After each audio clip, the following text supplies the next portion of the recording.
kita masuk ke slide ke-12. Masuk ke slide yang ke-12, yaitu tahap keempat, kita akan melakukan interpretasi model. Oke, jadi di sini di model yang rem tadi, sini ya, di halaman FU sini, model yang rem tadi kita simpan dulu saja di Word ya. Kita simpan dengan cara, saya ulangi, dengan cara kita buka model remnya, klik 2 kali sampai muncul halaman model rem. Kemudian di sini kita klik kanan, sembarang saja di area sini, di area halaman yang ini kita klik kanan. Kemudian kita pilih Save Table to Disk. Kita simpan ke komputer kita. Nah, kemudian ini caranya ya, sudah saya taruh di sini caranya. Kemudian klik browser ya. Selanjutnya kita pilih folder yang akan kita jadikan sebagai tempat penyimpanan file-file yang kita produksi selama kita menggunakan Fuse. Nah, di sini saya simpan di dokumen, kemudian saya pilih di sini latihan Fuse 2020. Kemudian sudah kita tuju foldernya. Selanjutnya kita beri nama, misalkan namanya adalah Random Effect Model dalam kurung rem. Oke ya. Kemudian jangan lupa save as, tipenya kita ganti dengan RTF, Rich Text Format. Aktif di sini. Kemudian kita klik save. Oke, kita klik save. Maka di folder tadi itu sudah tersimpan tuh satu file Word Random Effect Model. Kemudian sampai di sini kita jangan lupa klik OK nih ya. Kita klik OK. Kalau kita tidak klik OK maka tidak tersimpan nanti.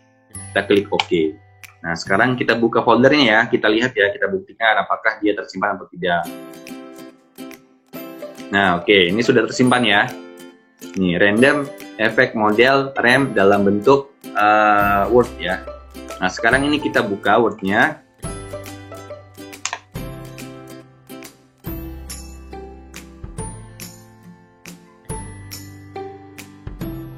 Tunggu sebentar ya.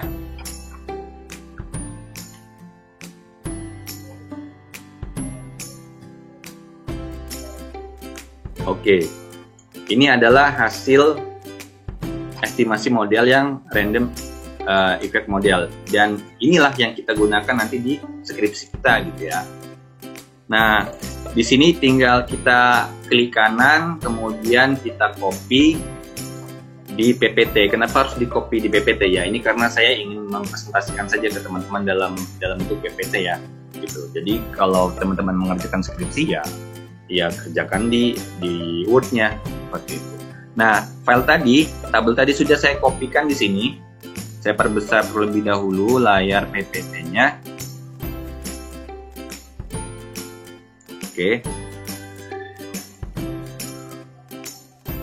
Oke ya.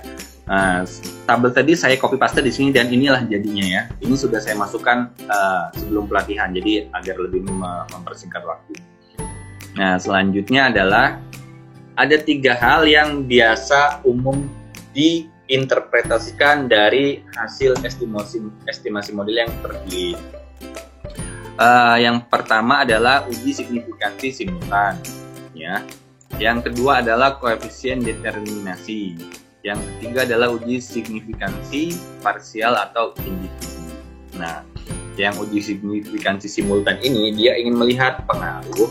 Jadi kasusnya dalam penelitian kita ini adalah uji pengaruh ya, uji regresi. Nah, jadi uji simultan ini itu dia ingin melihat pengaruh semua variabel independen kalau digabung itu apa pengaruhnya terhadap variabel dependen. Jadi apa pengaruhnya variabel X1 digabung dengan X2 terhadap variabel Y seperti itu. Nah, uji signifikansi simultan ini kita lihat dari angka probabilitas F statistiknya. Nah, di sini dia 0,00 angkanya. Nah, jadi nilai probabilitas F statistik sebesar 0,00 ini ya, 0,00 itu dari sini, didapat dari sini, itu lebih kecil dari 0,05. Ini nilai alfanya kita pakai standar yang 0,05. Jadi teman-teman nanti tentukan nilai nilai alfanya di deskripsi teman-teman. Nah, yang umum digunakan adalah 0,05. Ada yang pakai 1%, ada yang pakai 5%, ada yang pakai 10%, seperti itu. Jadi kita ingin melihat arafnya nanti. Nah, yang kita jadikan contoh di sini adalah nilai alfanya kita gunakan 0,05%. Biasanya deskripsi pakainya 0,05% sih. Tapi tergantung dosen pembimbingnya teman-teman. Gitu ya. Jadi dia di bawah 0,05 nilai probabilitas statistiknya, sehingga variabel X1 dan X2 itu secara bersama-sama. Di sini kata kuncinya secara bersama-sama atau simultan berpengaruh terhadap Y, ya. Nah, selanjutnya kita akan melihat nilai koefisien determinasi. Nah, nilai atau angka yang dilihat adalah dari adjusted R-square. Gitu ya, ini adjusted R-square.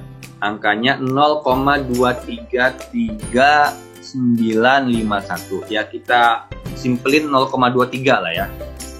Kita simpelin 0,23 atau 0,234 ya, 0,23 saja. Nilai adjusted R-square sebesar 0,3 ya. 0,3 itu berarti 23%. Nah, maksudnya apa sih? Jadi nilai ini mengandung arti bahwa variasi Y itu, variabel dependent, itu dapat dijelaskan oleh variabel yang kita pilih dalam penelitian kita, yaitu variabel X1 dan X2 sebesar 23%. Jadi dari 100%, 23% itu X1 X2 itu dapat menjelaskan variasi Y. Nah, sisanya dari 100 dikurangi 75. Dari 100 dikurangi 23, jadi 77 ya. Jadi sebesar 77% sisanya itu dijelaskan oleh variabel di luar model kita. Jadi simpelnya gini. Jadi teman-teman, sebenarnya nggak hanya X1, X2 loh yang dapat mempengaruhi Y. Mungkin ada X3, X4, X5 dan seterusnya, itu juga dia mempengaruhi Y gitu. Tapi itu tidak kita masukkan ke dalam penelitian kita. Yang kita masukkan hanya X1, X2. Jadi X1, X2 itu cuma 23% dapat mempengaruhinya gitu. Sisanya itu ya mungkin ada variabel lain yang tidak kita masukkan ke dalam model kita. Gitu ya. Jadi kita juga bisa melihat nih, terutama dari orang-orang ekonomi nampaknya ya, itu nilai adjusted R-square ini itu sangat dominan sekali gitu, sangat dominan sekali. Selama saya kuliah di UGM, kemudian saya membandingkan tuh pola pemikiran antara dosen manajemen dan dosen ekonomi. Jadi dosen ekonomi itu sangat mempertimbangkan nilai adjusted R-square dalam penelitiannya. Tapi kalau orang manajemen kadang ya sudahlah, berapapun hasilnya ini tidak apa-apa, seperti itu. Nah, selanjutnya yang harus kita interpretasikan di tabel ini adalah uji signifikansi parsial. Jadi ini untuk melihat pengaruh individu-individu dari variabel independen, bagaimana pengaruhnya terhadap variabel dependent.